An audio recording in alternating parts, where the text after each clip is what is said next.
હાલ નવરાત્રી શરૂ થઈ ગઈ છે અને દિવાળી આવવા માટે થનગની રહી છે।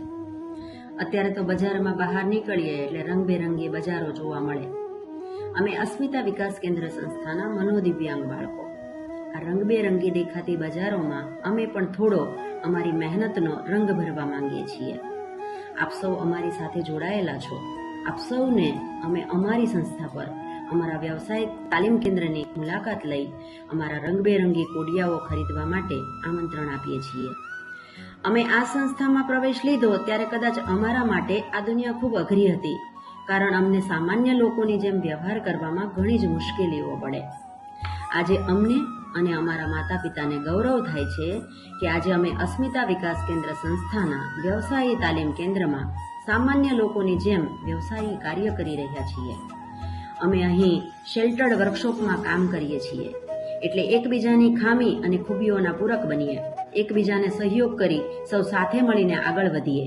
અમારા એકાદ ભાઈબંધને કદાચ કોડિયાઓ ગણીને પેકિંગ કરતા ના આવડે, પણ તેને પેકિંગ પર સ્ટીકર લગાવતા તો જરૂરથી આવડે।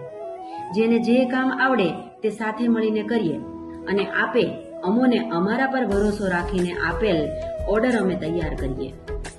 આપણે અન્નદાન કરીએ અને કોઈને એક સમયનું ભોજન આપીએ તો અચૂક કે ઉત્તમ સેવા તો છે જ, પણ એનાથી પણ શ્રેષ્ઠ એ છે કે કોઈ એક વ્યક્તિને જિંદગીભર પોતાનો રોટલો જાતે કમાઈ શકે તેવા તૈયાર કરીએ અને તેને આત્મનિર્ભર બનાવીએ, જેથી તે સ્વમાનથી આ સમાજની અંદર જીવી શકે। આ કાર્ય અસ્મિતા વિકાસ કેન્દ્ર સંસ્થા દ્વારા વર્ષોથી કરવામાં આવી રહેલ છે। દિવાળી આવે એટલે અમારું વ્યવસાય તાલીમ કેન્દ્ર આકર્ષણનું કેન્દ્ર બને।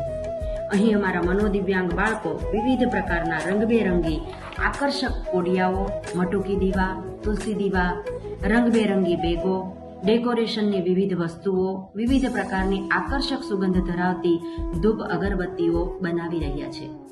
આપણે જાણીએ છીએ કે આ બાળકો ઘણી સમસ્યાઓ સાથે જીવતા હોય છે।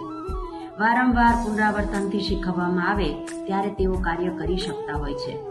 અથાગ મહેનત બાદ આ બાળકો જ્યારે પીછીથી રંગબેરંગી રંગો કરે ત્યારે એ દ્રશ્ય જોવાનું કેટલું આહલાદક હોય છે। એમની વસ્તુની ખરીદી કરીએ ત્યારે આ બાળકના ચહેરા પરની ખુશી અનેરી હોય છે અને એ ખુશીને આપણે ફીલ કરવી પડે।